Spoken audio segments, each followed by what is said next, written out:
ਸਤਿ ਸ਼੍ਰੀ ਅਕਾਲ ਜੀ ਸਾਰਿਆਂ ਨੂੰ। ਸਵਾਗਤ ਹੈ ਜੀ ਤੁਹਾਡਾ ਸਾਡੇ YouTube ਚੈਨਲ ਤੇ। ਦੋਸਤੋ, ਪੰਜਾਬ ਵਿੱਚ 22 ਵੱਖ-ਵੱਖ ਤਰ੍ਹਾਂ ਦੀਆਂ ਪੋਸਟਾਂ ਦੇ ਲਈ ਨੋਟੀਫਿਕੇਸ਼ਨ ਆਊਟ ਕੀਤਾ ਗਿਆ ਹੈ। ਜੇਕਰ ਤੁਸੀਂ 10ਵੀਂ 12ਵੀਂ ਡਿਗਰੀ ਜਾਂ ਡਿਪਲੋਮਾ ਕੀਤਾ ਹੋਇਆ ਹੈ ਤਾਂ ਤੁਸੀਂ ਇਹਨਾਂ ਪੋਸਟਾਂ ਵਿੱਚ ਅਪਲਾਈ ਕਰ ਸਕਦੇ ਹੋ।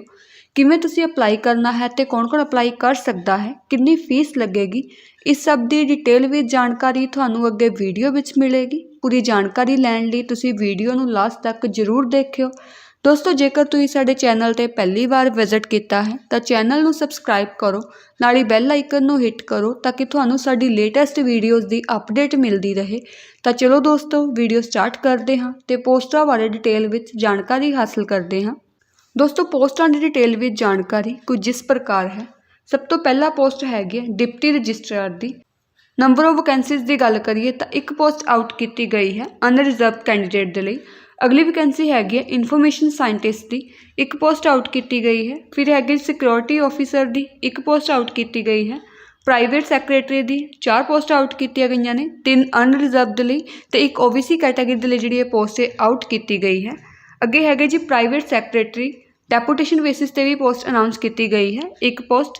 ਅਗਲੀ ਵੈਕੈਂਸੀ ਹੈਗੀ ਹੈ ਐਸਟੇਟ ਆਫਿਸਰ ਦੀ, ਇੱਕ ਪੋਸਟ ਆਊਟ ਕੀਤੀ ਗਈ ਹੈ।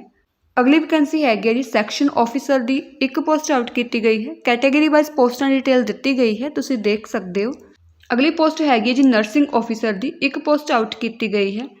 ਅਗਲੀ ਵੈਕੈਂਸੀ ਹੈਗੀ ਹੈ ਪਰਸੋਨਲ ਅਸਿਸਟੈਂਟ ਦੀ, 3 ਪੋਸਟ ਆਊਟ ਕੀਤੀਆਂ ਗਈਆਂ ਨੇ। ਹਿੰਦੀ ਟਰਾਂਸਲੇਟਰ ਦੀ ਇੱਕ ਪੋਸਟ ਆਊਟ ਕੀਤੀ ਗਈ ਹੈ। ਫਿਰ ਹੈਗੇ ਜੀ ਅਸਿਸਟੈਂਟ ਦੀ ਇੱਕ ਪੋਸਟ ਆਊਟ ਕੀਤੀ ਗਈ ਹੈ। ਅਗਲੀ ਵੈਕੈਂਸੀ ਹੈਗੀ ਹੈ ਸੀਨੀਅਰ ਟੈਕਨੀਕਲ ਅਸਿਸਟੈਂਟ ਦੀ, ਇੱਕ ਪੋਸਟ ਆਊਟ ਕੀਤੀ ਗਈ ਹੈ। ਫਾਰਮਾਸਿਸਟ ਦੀ ਇੱਕ ਵੈਕੈਂਸੀ, ਸਟੈਟਿਸਟੀਕਲ ਅਸਿਸਟੈਂਟ ਦੀ ਇੱਕ ਪੋਸਟ ਆਊਟ ਕੀਤੀ ਗਈ ਹੈ। ਅੱਗੇ ਹੈਗਾ ਜੀ ਅਪਰ ਡਿਵੀਜ਼ਨ ਕਲਰਕ ਦੀ ਇੱਕ ਪੋਸਟ ਆਊਟ ਕੀਤੀ ਗਈ ਹੈ। ਅੱਗੇ ਹੈਗੇ ਜੀ ਲੈਬੋਰਟਰੀ ਅਸਿਸਟੈਂਟ ਦੀਆਂ 2 ਪੋਸਟਾਂ ਆਊਟ ਕੀਤੀਆਂ ਗਈਆਂ ਨੇ। ਲੋਅਰ ਡਿਵੀਜ਼ਨ ਕਲਰਕ ਦੀਆਂ 11 ਪੋਸਟਾਂ ਆਊਟ ਕੀਤੀਆਂ ਗਈਆਂ ਨੇ। ਕੈਟਾਗਰੀ ਵਾਈਜ਼ ਪੋਸਟਾਂ ਦੀ ਡਿਟੇਲ ਦਿੱਤੀ ਗਈ ਹੈ, ਤੁਸੀਂ ਦੇਖ ਸਕਦੇ ਹੋ। ਅੱਗੇ ਵੈਕੈਂਸੀ ਹੈਗੇ ਜੀ ਕੁੱਕ ਦੀਆਂ 2 ਵੈਕੈਂਸੀਜ਼ ਆਊਟ ਕੀਤੀਆਂ ਗਈਆਂ ਨੇ। ਫਿਰ ਹੈਗੇ ਜੀ ਡਰਾਈਵਰ ਦੀਆਂ ਪੋਸਟਾਂ, ਡਰਾਈਵਰ ਦੀ ਇੱਕ ਵੈਕੈਂਸੀ ਆਊਟ ਕੀਤੀ ਗਈ ਹੈ। ਮਲਟੀਟਾਸਕਿੰਗ ਸਟਾਫ ਦੀਆਂ 3 ਪੋਸਟਾਂ ਆਊਟ ਕੀਤੀਆਂ ਗਈਆਂ ਨੇ। ਅਗਲੀ ਵੈਕੈਂਸੀ ਹੈਗੀ ਹੈ ਲੈਬੋਰਟਰੀ ਅਟੈਂਡੈਂਟ ਦੀ, 4 ਪੋਸਟਾਂ ਆਊਟ ਕੀਤੀਆਂ ਗਈਆਂ ਨੇ। ਫਿਰ ਹੈਗਾ ਜੀ ਲਾਇਬ੍ਰੇਰੀ ਅਟੈਂਡੈਂਟ ਦੀ ਇੱਕ ਪੋਸਟ ਆਊਟ ਕੀਤੀ ਗਈ ਹੈ। ਦੋਸਤੋ, ਇਹ ਸੀ 22 ਵੱਖ-ਵੱਖ ਤਰ੍ਹਾਂ ਦੀਆਂ ਪੋਸਟਾਂ। ਕੈਟਾਗਰੀ ਵਾਈਜ਼ ਪੋਸਟਾਂ ਦੀ ਡਿਟੇਲ ਦਿੱਤੀ ਗਈ ਹੈ, ਤੁਸੀਂ ਦੇਖ ਸਕਦੇ ਹੋ। ਦੋਸਤੋ, ਉਸ ਤੋਂ ਬਾਅਦ ਕੰਟਰੈਕਟ ਬੇਸਿਸ 'ਤੇ ਵੀ ਪੋਸਟਾਂ ਅਨਾਊਂਸ ਕੀਤੀਆਂ ਗਈਆਂ ਨੇ। ਸਭ ਤੋਂ ਪਹਿਲਾ ਪੋਸਟ ਹੈਗੀ ਸੈਮੀ ਪ੍ਰੋਫੈਸ਼ਨਲ ਅਸਿਸਟੈਂਟ ਦੀ, ਇੱਕ ਪੋਸਟ ਆਊਟ ਕੀਤੀ ਗਈ ਹੈ। ਕੰਪਿਊਟਰ ਪ੍ਰੋਗਰਾਮਰ ਦੀ ਇੱਕ ਪੋਸਟ, ਮੇਕਅਪ ਆਰਟਿਸਟ ਦੀ ਇੱਕ ਪੋਸਟ ਆਊਟ ਕੀਤੀ ਗਈ ਹੈ। ਸੈਮੀ ਪ੍ਰੋਫੈਸ਼ਨਲ ਅਸਿਸਟੈਂਟ ਤੇ ਕੰਪਿਊਟਰ ਪ੍ਰੋਗਰਾਮਰ ਦੀ ਵੈਕੈਂਸੀ ਦੇ ਲਈ 41,000 ਰੁਪਏ ਪਰ ਮੰਥ ਸੈਲਰੀ ਤੁਹਾਨੂੰ ਦਿੱਤੀ ਜਾਵੇਗੀ। ਮੇਕਅਪ ਆਰਟਿਸਟ ਦੇ ਲਈ 500 ਰੁਪਏ 1 ਘੰਟੇ ਦੇ ਤੁਹਾਨੂੰ ਦਿੱਤੇ ਜਾਣਗੇ ਤੇ ਇੱਕ ਦਿਨ ਦੇ ਵਿੱਚ ਮੈਕਸਿਮਮ 3 ਘੰਟੇ ਤੁਸੀਂ ਕੰਮ ਕਰਨਾ ਹੋਵੇਗਾ।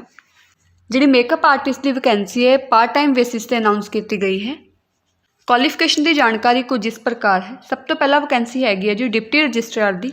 ਇਸ ਪੋਸਟ ਦੇ ਲਈ ਤੁਹਾਨੂੰ ਲੈਵਲ 12 ਦੇ ਅਕੋਰਡਿੰਗ 78,800 ਰੁਪਏ ਜਿਹੜੀ ਪੇ ਆ ਤੁਹਾਨੂੰ ਦਿੱਤੀ ਜਾਵੇਗੀ। ਮੈਕਸਿਮਮ ਏਜ ਲਿਮਿਟ ਦੀ ਗੱਲ ਕਰੀਏ ਤਾਂ 50 ਸਾਲ ਰੱਖੀ ਗਈ ਹੈ। ਮਾਸਟਰ ਡਿਗਰੀ ਤੁਸੀਂ ਕੀਤੀ ਹੋਈ ਹੈ ਘੱਟ ਤੋਂ ਘੱਟ 55% ਮਾਰਕਸ ਨਾਲ ਹੀ ਤੁਹਾਡੇ ਕੋਲ 9 ਸਾਲ ਦਾ ਐਕਸਪੀਰੀਅੰਸ ਹੈਗਾ ਅਸਿਸਟੈਂਟ ਪ੍ਰੋਫੈਸਰ ਦਾ, ਤਾਂ ਤੁਸੀਂ ਇਸ ਪੋਸਟ ਲਈ ਅਪਲਾਈ ਕਰ ਸਕਦੇ ਹੋ। ਅਗਲੀ ਵੈਕੈਂਸੀ ਹੈਗੀ ਹੈ ਜੀ ਇਨਫੋਰਮੇਸ਼ਨ ਸਾਇੰਟਿਸਟ ਦੀ। ਇਸ ਪੋਸਟ ਦੇ ਲਈ ਤੁਹਾਨੂੰ 56,000 ਪਲੱਸ ਜਿਹੜੀ ਸੈਲਰੀ ਆ ਉਹ ਦਿੱਤੀ ਜਾਵੇਗੀ। ਮੈਕਸਿਮਮ ਏਜ ਲਿਮਿਟ 40 ਸਾਲ ਰੱਖੀ ਗਈ ਹੈ। ਫਸਟ ਕਲਾਸ ਤੁਸੀਂ ME ਜਾਂ MTech ਕੰਪਿਊਟਰ ਸਾਇੰਸ ਜਾਂ ਇਨਫੋਰਮੇਸ਼ਨ ਟੈਕਨੋਲੋਜੀ ਦੇ ਵਿੱਚ ਕੀਤੀ ਹੋਈ ਹੈ, ਤੁਸੀਂ ਇਹਨਾਂ ਪੋਸਟਾਂ ਦੇ ਲਈ ਅਪਲਾਈ ਕਰ ਸਕਦੇ ਹੋ। ਅਗਲੀ ਵੈਕੈਂਸੀ ਹੈਗੀ ਹੈ ਸਿਕਿਉਰਿਟੀ ਆਫਿਸਰ ਦੀ, ਗਰੁੱਪ B ਦੀ ਵੈਕੈਂਸੀ ਹੈ। ਇਸ ਪੋਸਟ ਦੇ ਲਈ ਤੁਹਾਨੂੰ 44,900 ਰੁਪਏ ਸੈਲਰੀ ਜਿਹੜੀ ਉਹ ਦਿੱਤੀ ਜਾਵੇਗੀ। ਮੈਕਸਿਮਮ ਏਜ ਲਿਮਿਟ 35 ਸਾਲ ਰੱਖੀ ਗਈ ਹੈ। ਕੁਆਲੀਫਿਕੇਸ਼ਨ ਦੀ ਜਾਣਕਾਰੀ ਕੁਝ ਇਸ ਪ੍ਰਕਾਰ ਹੈ। ਬੈਚਲਰ ਡਿਗਰੀ ਤੁਸੀਂ ਕੀਤੀ ਹੋਈ ਹੈ, ਨਾਲ ਹੀ ਤੁਹਾਡੇ ਕੋਲ ਘੱਟ ਤੋਂ ਘੱਟ 5 ਸਾਲ ਦਾ ਐਕਸਪੀਰੀਅੰਸ ਹੈਗਾ ਹੈ ਅਤੇ ਤੁਹਾਡੇ ਕੋਲ ਡਰਾਈਵਿੰਗ ਲਾਇਸੈਂਸ ਹੈਗਾ ਹੈ, ਤਾਂ ਤੁਸੀਂ ਇਸ ਪੋਸਟ ਲਈ ਅਪਲਾਈ ਕਰ ਸਕਦੇ ਹੋ। ਅਗਲੀ ਵੈਕੈਂਸੀ ਹੈਗੀ ਹੈ ਪ੍ਰਾਈਵੇਟ ਸੈਕਟਰੀ ਦੀ। ਇਸ ਪੋਸਟ ਲਈ ਤੁਹਾਨੂੰ 44,900 ਰੁਪਏ ਸੈਲਰੀ ਜਿਹੜੀ ਉਹ ਦਿੱਤੀ ਜਾਵੇਗੀ। ਮੈਕਸਿਮਮ ਏਜ ਲਿਮਿਟ 35 ਸਾਲ ਰੱਖੀ ਗਈ ਹੈ। ਬੈਚਲਰ ਡਿਗਰੀ ਤੁਸੀਂ ਕੀਤੀ ਹੋਈ ਹੈ, ਨਾਲ ਹੀ ਤੁਹਾਡੇ ਕੋਲ ਘੱਟ ਤੋਂ ਘੱਟ 3 ਸਾਲ ਦਾ ਐਕਸਪੀਰੀਅੰਸ ਹੈਗਾ ਹੈ ਅਤੇ ਤੁਹਾਡੇ ਕੋਲ ਹਿੰਦੀ ਜਾਂ ਇੰਗਲਿਸ਼ ਦੀ ਸਟੈਨੋਗ੍ਰਾਫੀ ਦੀ ਸਪੀਡ ਹੈਗੀ ਹੈ 120 ਵਰਡਸ ਪਰ ਮਿੰਟ ਇਨ ਇੰਗਲਿਸ਼ ਜਾਂ 100 ਵਰਡਸ ਪਰ ਮਿੰਟ ਇਨ ਹਿੰਦੀ ਦੀ ਹੈਗੀ ਹੈ। ਤੁਸੀਂ ਇਸ ਪੋਸਟ ਲਈ ਅਪਲਾਈ ਕਰ ਸਕਦੇ ਹੋ। ਇਸ ਪੋਸਟ ਲਈ ਥੋੜ੍ਹਾ ਸਕਿੱਲ ਟੈਸਟ ਵੀ ਲਿਆ ਜਾਵੇਗਾ। ਅਗਲੀ ਵੈਕੈਂਸੀ ਹੈਗੀ ਜੀ ਪ੍ਰਾਈਵੇਟ ਸੈਕਟਰੀ ਦੀ। ਡੈਪੂਟੇਸ਼ਨ ਬੇਸਿਸ 'ਤੇ ਵੈਕੈਂਸੀ ਅਨਾਊਂਸ ਕੀਤੀ ਗਈ ਹੈ। ਇਸ ਪੋਸਟ ਦੇ ਲਈ ਲੈਵਲ 7 ਦੇ ਅਕੋਰਡਿੰਗ ਜਿਹੜੀ ਸੈਲਰੀ ਉਹ ਤੁਹਾਨੂੰ ਦਿੱਤੀ ਜਾਵੇਗੀ। ਮੈਕਸਿਮਮ ਏਜ ਲਿਮਿਟ 35 ਸਾਲ ਰੱਖੀ ਗਈ ਹੈ। ਬੈਚਲਰ ਡਿਗਰੀ ਤੁਸੀਂ ਕੀਤੀ ਹੋਈ ਹੈ, ਨਾਲ ਹੀ ਤੁਹਾਡੇ ਕੋਲ 3 ਸਾਲ ਦਾ ਐਕਸਪੀਰੀਅੰਸ ਹੈਗਾ ਹੈ। ਇੰਗਲਿਸ਼ ਜਾਂ ਹਿੰਦੀ ਦੀ ਸਟੈਨੋਗ੍ਰਾਫੀ ਦੀ ਸਪੀਡ ਤੁਹਾਡੇ ਕੋਲ ਹੋਣੀ ਚਾਹੀਦੀ ਹੈ 120 वर्ड्स पर मिनट इन इंग्लिश की स्पीड ਜਾਂ ਤੁਹਾਡੇ ਕੋਲ 100 वर्ड्स पर मिनट इन हिंदी की स्पीड है ਜਿਹੜੀ ਹੋਣੀ ਚਾਹੀਦੀ ਹੈ ਸਟੈਨੋਗ੍ਰਾਫੀ ਦੇ ਵਿੱਚ। टाइपिंग की स्पीड 35 वर्ड्स पर मिनट इन इंग्लिश ਜਾਂ 30 वर्ड्स पर मिनट इन हिंदी की स्पीड हैगी है। कंप्यूटर एप्लीकेशन की नॉलेज ਤੁਹਾਨੂੰ हैगी है, ਤੁਸੀਂ ਇਹਨਾਂ ਪੋਸਟਾਂ ਦੇ ਲਈ ਅਪਲਾਈ ਕਰ ਸਕਦੇ ਹੋ। ਇਸ ਪੋਸਟ ਲਈ ਤੁਹਾਡਾ ਸਕਿੱਲ ਟੈਸਟ ਜਿਹੜਾ ਲਿਆ ਜਾਵੇਗਾ ਕੰਪਿਊਟਰ ਦੇ ਉੱਤੇ। ਅਗਲੀ ਵੈਕੈਂਸੀ हैगी है स्टेट ऑफिसर ਦੀ। इस पोस्ट लिए ਤੁਹਾਨੂੰ 44,000 प्लस सैलरी जी ਉਹ ਦਿੱਤੀ ਜਾਵੇਗੀ। मैक्सीमम एज लिमिट 35 साल रखी गई है। बैचलर ऑफ इंजीनियरिंग ਜਾਂ बीटेक ਤੁਸੀਂ सिविल इंजीनियरिंग ਦੇ ਵਿੱਚ ਕੀਤੀ ਹੋਈ ਹੈ ਘੱਟ ਤੋਂ ਘੱਟ 55% ਮਾਰਕਸ ਦੇ ਨਾਲ ਹੀ ਤੁਹਾਡੇ ਕੋਲ 5 ਸਾਲ ਦਾ ਐਕਸਪੀਰੀਅੰਸ ਹੋਣਾ ਚਾਹੀਦਾ ਹੈ ਤਾਂ ਤੁਸੀਂ ਇਸ ਪੋਸਟ ਲਈ ਅਪਲਾਈ ਕਰ ਸਕਦੇ ਹੋ। ਅਗਲੀ ਵੈਕੈਂਸੀ ਹੈਗੀ ਹੈ ਸੈਕਸ਼ਨ ਆਫਿਸਰ ਦੀ। ਇਸ ਪੋਸਟ ਲਈ ਤੁਹਾਨੂੰ 44,900 ਰੁਪਏ ਪੇ ਆ ਜਿਹੜੀ ਉਹ ਦਿੱਤੀ ਜਾਵੇਗੀ। ਮੈਕਸਿਮਮ ਏਜ ਲਿਮਿਟ 35 ਸਾਲ ਰੱਖੀ ਗਈ ਹੈ। ਬੈਚਲਰ ਡਿਗਰੀ ਤੁਸੀਂ ਕੀਤੀ ਹੋਈ ਹੈ, ਨਾਲ ਹੀ ਤੁਹਾਡੇ ਕੋਲ 3 ਸਾਲ ਦਾ ਐਕਸਪੀਰੀਅੰਸ ਹੈਗਾ ਹੈ ਤੇ ਕੰਪਿਊਟਰ ਆਪਰੇਸ਼ਨਸ ਦੇ ਵਿੱਚ ਤੁਹਾਡੇ ਕੋਲ ਪ੍ਰੋਫੀਸ਼ੀਐਂਸੀ ਹੈਗੀ ਹੈ ਤਾਂ ਤੁਸੀਂ ਇਸ ਪੋਸਟ ਲਈ ਅਪਲਾਈ ਕਰ ਸਕਦੇ ਹੋ। ਅੱਗੇ ਵੈਕੈਂਸੀ ਹੈਗੀ ਹੈ ਜੀ ਨਰਸਿੰਗ ਆਫਿਸਰ ਦੀ। ਇਸ ਪੋਸਟ ਲਈ ਤੁਹਾਨੂੰ 44,900 ਰੁਪਏ ਸੈਲਰੀ ਜਿਹੜੀ ਉਹ ਦਿੱਤੀ ਜਾਵੇਗੀ। ਮੈਕਸਿਮਮ ਏਜ ਲਿਮਿਟ 35 ਸਾਲ ਰੱਖੀ ਗਈ ਹੈ। BSc ਨਰਸਿੰਗ ਤੁਸੀਂ ਕੀਤੀ ਹੋਈ ਹੈ, ਨਾਲ ਹੀ ਤੁਸੀਂ ਇੰਡੀਅਨ ਨਰਸਿੰਗ ਕਾਉਂਸਲ ਦੇ ਨਾਲ ਰਜਿਸਟਰਡ ਹੈਗੇ ਹੋ। 2 ਸਾਲ ਦਾ ਤੁਹਾਡੇ ਕੋਲ ਐਕਸਪੀਰੀਅੰਸ ਹੈਗਾ ਹੈ ਤਾਂ ਤੁਸੀਂ ਇਸ ਪੋਸਟ ਲਈ ਅਪਲਾਈ ਕਰ ਸਕਦੇ ਹੋ। ਅਗਲੀ ਵੈਕੈਂਸੀ ਹੈਗੀ ਹੈ ਜੀ ਪਰਸਨਲ ਅਸਿਸਟੈਂਟ ਦੀ। ਇਸ ਪੋਸਟ ਦੇ ਲਈ ਤੁਹਾਨੂੰ 35,400 ਰੁਪਏ ਸੈਲਰੀ ਜਿਹੜੀ ਉਹ ਦਿੱਤੀ ਜਾਵੇਗੀ। ਮੈਕਸਿਮਮ ਏਜ ਲਿਮਿਟ 35 ਸਾਲ ਰੱਖੀ ਗਈ ਹੈ। ਬੈਚਲਰ ਡਿਗਰੀ ਤੁਸੀਂ ਕੀਤੀ ਹੋਈ ਹੈ, ਨਾਲ ਹੀ ਤੁਹਾਡੀ ਸਟੈਨੋਗ੍ਰਾਫੀ ਦੇ ਵਿੱਚ ਪ੍ਰੋਫੀਸ਼ੀਐਂਸੀ ਹੈਗੀ ਹੈ ਤੇ ਟਾਈਪਿੰਗ ਸਪੀਡ ਵੀ ਤੁਹਾਡੀ ਜਿਹੜੀ ਹੋਣੀ ਚਾਹੀਦੀ ਹੈ ਘੱਟ ਤੋਂ ਘੱਟ 35 वर्ड्स पर मिनट जी इंग्लिश के या 30 वर्ड्स पर मिनट इन हिंदी के स्पीड जी होनी चाहिए है टाइपिंग की। नाल ही तुहाडे कोल 2 साल का एक्सपीरियंस है तो तुसीं इस पोस्ट लिए अप्लाई कर सकते हो। अगे वैकेंसी है जी हिंदी ट्रांसलेटर की। इस पोस्ट लिए तुहानूं 35,400 रुपये सैलरी जी दी जाएगी। मैक्सीमम एज लिमिट 35 साल रखी गई है। मास्टर डिग्री तुसीं कीती हुई है, मास्टर डिग्री तुसीं कीती हुई है हिंदी दे विच, नाल ही इंग्लिश जिहड़ा कंपलसरी सबजैक्ट होना चाहिए है। ਤੁਸੀਂ ਇਸ ਪੋਸਟ ਲਈ ਅਪਲਾਈ ਕਰ ਸਕਦੇ ਹੋ। ਅਗਲੀ ਵੈਕੈਂਸੀ ਹੈਗੀ ਜੀ ਅਸਿਸਟੈਂਟ ਦੀ। ਮੈਕਸਿਮਮ ਏਜ ਲਿਮਿਟ 35 ਸਾਲ ਰੱਖੀ ਗਈ ਹੈ। ਬੈਚਲਰ ਡਿਗਰੀ ਤੁਸੀਂ ਕੀਤੀ ਹੋਈ ਹੈ, ਨਾਲ ਹੀ ਤੁਹਾਡੇ ਕੋਲ 3 ਸਾਲ ਦਾ ਐਕਸਪੀਰੀਅੰਸ ਹੈਗਾ ਹੈ ਤਾਂ ਤੁਸੀਂ ਇਸ ਪੋਸਟ ਲਈ ਅਪਲਾਈ ਕਰ ਸਕਦੇ ਹੋ। ਨਾਲ ਹੀ ਤੁਹਾਡੇ ਕੋਲ ਪ੍ਰੋਫੀਸ਼ੀਐਂਸੀ ਹੋਣੀ ਚਾਹੀਦੀ ਹੈ ਟਾਈਪਿੰਗ ਦੇ ਵਿੱਚ। ਅਗਲੀ ਵੈਕੈਂਸੀ ਹੈਗੀ ਹੈ ਜੀ ਸੀਨੀਅਰ ਟੈਕਨੀਕਲ ਅਸਿਸਟੈਂਟ ਦੀ। ਲੈਵਲ 6 ਦੇ ਅਕੋਰਡਿੰਗ ਤੁਹਾਨੂੰ ਪੇ ਆ ਜਿਹੜੀ ਉਹ ਦਿੱਤੀ ਜਾਵੇਗੀ। ਮੈਕਸਿਮਮ ਏਜ ਲਿਮਿਟ 35 ਸਾਲ ਰੱਖੀ ਗਈ ਹੈ। ਮਾਸਟਰ ਡਿਗਰੀ ਤੁਸੀਂ ਕੀਤੀ ਹੋਈ ਹੈ ਕੈਮੀਕਲ ਸਾਇੰਸ ਦੇ ਵਿੱਚ ਘੱਟ ਤੋਂ ਘੱਟ 55% ਮਾਰਕਸ ਦੇ ਨਾਲ, ਜਾਂ ਤੁਸੀਂ first class bachelor degree science ਦੇ ਵਿੱਚ ਕੀਤੀ ਹੋਈ ਹੈ ਤਾਂ ਤੁਸੀਂ ਇਸ ਪੋਸਟ ਲਈ ਅਪਲਾਈ ਕਰ ਸਕਦੇ ਹੋ। ਅਗਲੀ ਵੈਕੈਂਸੀ ਹੈਗੀ ਹੈ ਜੀ ਫਾਰਮਾਸਿਸਟ ਦੀ। ਇਸ ਪੋਸਟ ਲਈ ਤੁਹਾਨੂੰ ਲੈਵਲ 5 ਦੇ ਅਕੋਰਡਿੰਗ ਸੈਲਰੀ ਜਿਹੜੀ ਉਹ ਦਿੱਤੀ ਜਾਵੇਗੀ। ਐਂਟਰੀ ਇਨੀਸ਼ੀਅਲ ਪੇ ਹੈਗੀ ਹੈ ਜੀ ਤੁਹਾਡੀ 29,200 ਰੁਪਏ। ਮੈਕਸਿਮਮ ਏਜ ਲਿਮਿਟ 32 ਸਾਲ ਰੱਖੀ ਗਈ ਹੈ। ਪਲੱਸ 2 ਤੁਸੀਂ ਪਾਸ ਕੀਤੀ ਹੋਈ ਹੈ, ਤੁਸੀਂ ਪਾਸ ਕੀਤੀ ਹੋਈ ਹੈ, ਨਾਲ ਹੀ ਤੁਸੀਂ ਡਿਪਲੋਮਾ ਇਨ ਫਾਰਮੇਸੀ ਕੀਤਾ ਹੋਇਆ ਹੈ ਤੇ ਤੁਸੀਂ ਸਟੇਟ ਫਾਰਮੇਸੀ ਕਾਉਂਸਲ ਦੇ ਨਾਲ ਰਜਿਸਟਰਡ ਹੈਗੇ ਹੋ ਤਾਂ ਤੁਸੀਂ ਇਸ ਪੋਸਟ ਲਈ ਅਪਲਾਈ ਕਰ ਸਕਦੇ ਹੋ। ਅਗਲੀ ਵੈਕੈਂਸੀ ਹੈਗਾ ਜੀ ਸਟੈਟਿਸਟੀਕਲ ਅਸਿਸਟੈਂਟ ਦੀ। ਇਸ ਪੋਸਟ ਲਈ ਤੁਹਾਨੂੰ ਇਨੀਸ਼ੀਅਲ ਪੇ ਜਿਹੜੀ 29,200 ਰੁਪਏ ਦਿੱਤੀ ਜਾਵੇਗੀ। ਮੈਕਸਿਮਮ ਏਜ ਲਿਮਿਟ 32 ਸਾਲ ਰੱਖੀ ਗਈ ਹੈ। ਮਾਸਟਰ ਡਿਗਰੀ ਤੁਸੀਂ ਕੀਤੀ ਹੋਈ ਹੈ ਸਟੈਟਿਕਸ ਦੇ ਵਿੱਚ ਜਾਂ ਮੈਥਮੈਟਿਕਸ ਦੇ ਵਿੱਚ ਤਾਂ ਤੁਸੀਂ ਇਸ ਪੋਸਟ ਲਈ ਅਪਲਾਈ ਕਰ ਸਕਦੇ ਹੋ। ਅਗਲੀ ਵੈਕੈਂਸੀ ਹੈਗੀ ਜੀ ਲੈਬੋਰਟਰੀ ਅਸਿਸਟੈਂਟ ਦੀ। ਲੈਵਲ 4 ਦੇ ਅਕੋਰਡਿੰਗ ਸੈਲਰੀ ਤੁਹਾਨੂੰ ਦਿੱਤੀ ਜਾਵੇਗੀ। ਮੈਕਸਿਮਮ ਏਜ ਲਿਮਿਟ ਹੈਗੀ ਹੈ ਜੀ 32 ਸਾਲ। ਬੈਚਲਰ ਡਿਗਰੀ ਤੁਸੀਂ ਸਾਇੰਸ ਜਾਂ ਟੈਕਨੋਲੋਜੀ ਦੇ ਵਿੱਚ ਕੀਤੀ ਹੋਈ ਹੈ, ਨਾਲ ਹੀ ਤੁਹਾਡੇ ਕੋਲ 2 ਸਾਲ ਦਾ ਐਕਸਪੀਰੀਅੰਸ ਹੈਗਾ ਹੈ, ਤੁਸੀਂ ਇਸ ਪੋਸਟ ਲਈ ਅਪਲਾਈ ਕਰ ਸਕਦੇ ਹੋ। ਅਗਲੀ ਵੈਕੈਂਸੀ ਹੈਗੀ ਜੀ ਵਿਜ਼ਨ ਕਲਰਕ ਦੀ। ਗਰੁੱਪ C ਦੀ ਵੈਕੈਂਸੀ ਹੈ। ਇਸ ਪੋਸਟ ਲਈ ਤੁਹਾਨੂੰ ਲੈਵਲ 4 ਦੇ ਅਕੋਰਡਿੰਗ ਸੈਲਰੀ ਜਿਹੜੀ ਉਹ ਦਿੱਤੀ ਜਾਵੇਗੀ। ਮੈਕਸਿਮਮ ਏਜ ਲਿਮਿਟ 32 ਸਾਲ ਰੱਖੀ ਗਈ ਹੈ। ਬੈਚਲਰ ਡਿਗਰੀ ਤੁਸੀਂ ਕੀਤੀ ਹੋਈ ਹੈ, ਨਾਲ ਹੀ ਤੁਹਾਡੇ ਕੋਲ 2 ਸਾਲ ਦਾ ਐਕਸਪੀਰੀਅੰਸ ਹੈਗਾ ਹੈ ਲੋਅਰ ਡਿਵੀਜ਼ਨ ਕਲਰਕ ਦਾ, ਅਤੇ ਤੁਹਾਡੀ ਸਪੀਡ ਹੈਗੀ ਹੈ ਇੰਗਲਿਸ਼ ਟਾਈਪਿੰਗ ਦੀ 35 ਵਰਡਸ ਪਰ ਮਿੰਟ, ਤਾਂ ਤੁਸੀਂ ਇਸ ਪੋਸਟ ਲਈ ਅਪਲਾਈ ਕਰ ਸਕਦੇ ਹੋ। ਅਗਲੀ ਵੈਕੈਂਸੀ ਹੈਗਾ ਜੀ ਲੋਅਰ ਡਿਵੀਜ਼ਨ ਕਲਰਕ ਦੀ। ਇਸ ਪੋਸਟ ਲਈ ਤੁਹਾਨੂੰ 29,900 ਰੁਪਏ ਪੇ ਆ ਜਿਹੜੀ ਉਹ ਦਿੱਤੀ ਜਾਵੇਗੀ। ਮੈਕਸਿਮਮ ਏਜ ਲਿਮਿਟ 30 ਸਾਲ ਰੱਖੀ ਗਈ ਹੈ। ਪਲੱਸ 2 ਤੁਸੀਂ ਪਾਸ ਕੀਤੀ ਹੋਈ ਹੈ, ਨਾਲ ਹੀ ਤੁਹਾਡੀ ਇੰਗਲਿਸ਼ ਟਾਈਪਿੰਗ ਦੀ ਸਪੀਡ ਹੈਗੀ ਹੈ ਅਤੇ ਤੁਹਾਨੂੰ ਕੰਪਿਊਟਰ ਆਪਰੇਸ਼ਨਸ ਦੀ ਨੌਲੇਜ ਹੈਗੀ ਹੈ ਤਾਂ ਤੁਸੀਂ ਇਸ ਪੋਸਟ ਲਈ ਅਪਲਾਈ ਕਰ ਸਕਦੇ ਹੋ। ਅਗਲੀ ਵੈਕੈਂਸੀ ਹੈਗੀ ਹੈ ਜੀ ਕੁੱਕ ਦੀ। ਲੈਵਲ 2 ਦੇ ਅਕੋਰਡਿੰਗ ਸੈਲਰੀ ਤੁਹਾਨੂੰ ਦਿੱਤੀ ਜਾਵੇਗੀ। ਐਂਟਰੀ ਪੇ ਤੁਹਾਡੀ ਜਿਹੜੀ ਇਨੀਸ਼ੀਅਲ ਪੇ 19,900 ਰੁਪਏ ਰਹਿਣ ਵਾਲੀ ਹੈ। ਮੈਕਸਿਮਮ ਏਜ ਲਿਮਿਟ 32 ਸਾਲ ਰੱਖੀ ਗਈ ਹੈ। 10ਵੀਂ ਤੁਸੀਂ ਪਾਸ ਕੀਤੀ ਹੋਈ ਹੈ, ਨਾਲ ਹੀ ਤੁਹਾਡੇ ਕੋਲ 2 ਸਾਲ ਦਾ ਕੁਕਿੰਗ ਦਾ ਐਕਸਪੀਰੀਅੰਸ ਹੈਗਾ ਹੈ ਤਾਂ ਤੁਸੀਂ ਇਸ ਪੋਸਟ ਲਈ ਅਪਲਾਈ ਕਰ ਸਕਦੇ ਹੋ। ਇਹ ਵੈਕੈਂਸੀ ਹੈਗੀ ਜੀ ਡਰਾਈਵਰ ਦੀ। ਲੈਵਲ 2 ਦੇ ਅਕੋਰਡਿੰਗ ਤੁਹਾਨੂੰ ਸੈਲਰੀ ਦਿੱਤੀ ਜਾਵੇਗੀ। ਇਨੀਸ਼ੀਅਲ ਪੇ ਜਿਹੜੀ 19,900 ਰੁਪਏ ਰਹਿਣ ਵਾਲੀ ਹੈ।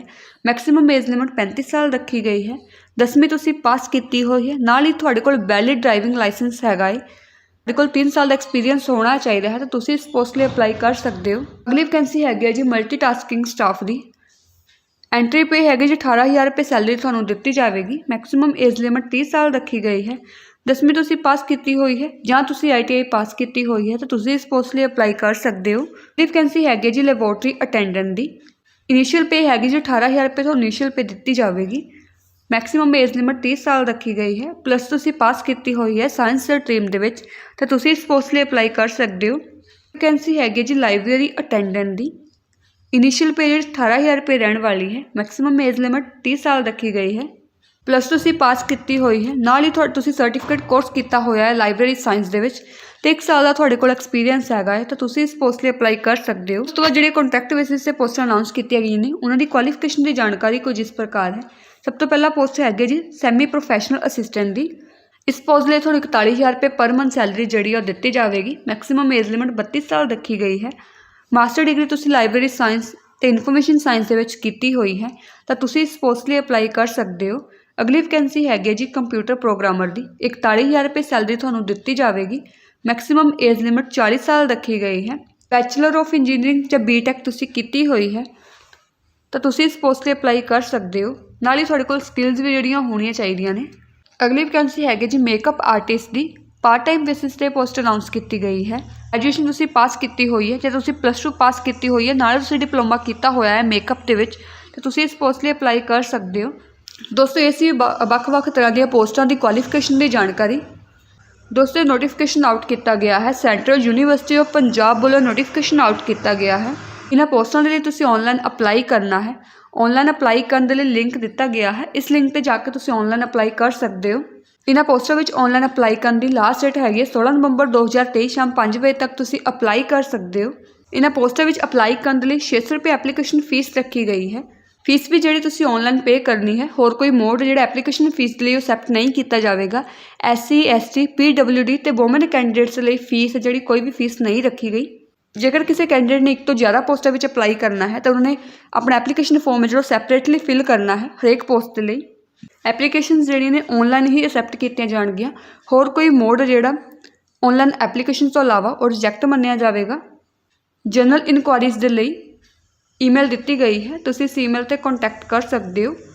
ਜੇਕਰ ਤੁਹਾਡਾ ਕੋਈ ਵੀ ਕੁਐਰੀ ਹੈ ਜਾਂ ਡਾਊਟ ਹੈ ਤੁਸੀਂ ਇਸ ਈਮੇਲ 'ਤੇ ਸੈਂਡ ਕਰ ਸਕਦੇ ਹੋ। ਲਾਸਟ ਡੇਟ ਹੈਗੀ ਹੈ 16 ਨਵੰਬਰ 2023। ਇਹਨਾਂ ਪੋਸਟਾਂ ਲਈ ਹਾਰਡ ਕਾਪੀ ਸੈਂਡ ਕਰਨ ਦੀ ਲੋੜ ਨਹੀਂ ਹੈਗੀ ਹੈ ਯੂਨੀਵਰਸਿਟੀ ਨੂੰ। ਤੁਸੀਂ ਕੋਈ ਵੀ ਹਾਰਡ ਕਾਪੀ ਆਪਣੀ ਸੈਂਡ ਨਹੀਂ ਕਰਨੀ, ਸਿਰਫ ਔਨਲਾਈਨ ਅਪਲਾਈ ਕਰਨਾ ਹੈ। ਦੋਸਤੋ ਇਹ ਸਾਡੀ ਅੱਜ ਦੀ ਪੋਸਟਾਂ ਦੀ ਜਾਣਕਾਰੀ। ਨੋਟੀਫਿਕੇਸ਼ਨ ਕਾਫੀ ਲੰਬਾ ਹੈ। ਇਹਨਾਂ ਪੋਸਟਾਂ ਵਿੱਚ ਅਪਲਾਈ ਕਰਨ ਤੋਂ ਪਹਿਲਾਂ ਇੱਕ ਵਾਰ ਨੋਟੀਫਿਕੇਸ਼ਨ ਜ਼ਰੂਰ ਰੀਡ ਕਰ ਲਿਓ ਤਾਂ ਕਿ ਅਪਲਾਈ ਕਰਦੇ ਸਮੇਂ ਤੁਹਾਤੋਂ ਕਿਸੇ ਵੀ ਤਰ੍ਹਾਂ ਦੀ ਕੋਈ ਗਲਤੀ ਨਾ ਹੋ ਸਕੇ। ਦੋਸਤੋ ਵੀਡੀਓ ਚੰਗੀ ਲੱਗੀ ਵੀਡੀਓ ਨੂੰ ਲਾਈਕ ਸ਼ੇਅਰ ਜ਼ਰੂਰ ਕਰੋ। ਤੁਹਾਡਾ ਇੱਕ ਲਾਈਕ ਸਾਡੇ ਲਈ ਮੋਟੀਵੇਸ਼ਨ ਦਾ ਕੰਮ ਕਰਦਾ ਹੈ। ਆਪਣੇ ਦੋਸਤਾਂ ਨਾਲ ਵੀ ਇਹ ਵੀਡੀਓ ਜ਼ਰੂਰ ਸ਼ੇਅਰ ਕਰੋ ਜਿਹੜੇ ਪੰਜਾਬ ਵਿੱਚ ਨੌਕਰੀ ਲੈਣਾ ਚਾਹੁੰਦੇ ਨੇ। ਤੁਸੀਂ ਕਿਸ ਪੋਸਟ ਲਈ ਅਪਲਾਈ ਕਰ ਰਹੇ ਹੋ ਸਾਨੂੰ ਕਮੈਂਟ ਸੈਕਸ਼ਨ ਵਿੱਚ ਦੱਸ ਸਕਦੇ ਹੋ। ਤਾਂ ਚਲੋ ਦੋਸਤੋ ਮਿਲਦੇ ਹਾਂ ਅਗਲੀ ਵੀਡੀਓ ਵਿੱਚ ਨਵੀਂ ਜਾਣਕਾਰੀ ਦੇ ਨਾਲ। Thanks for watching.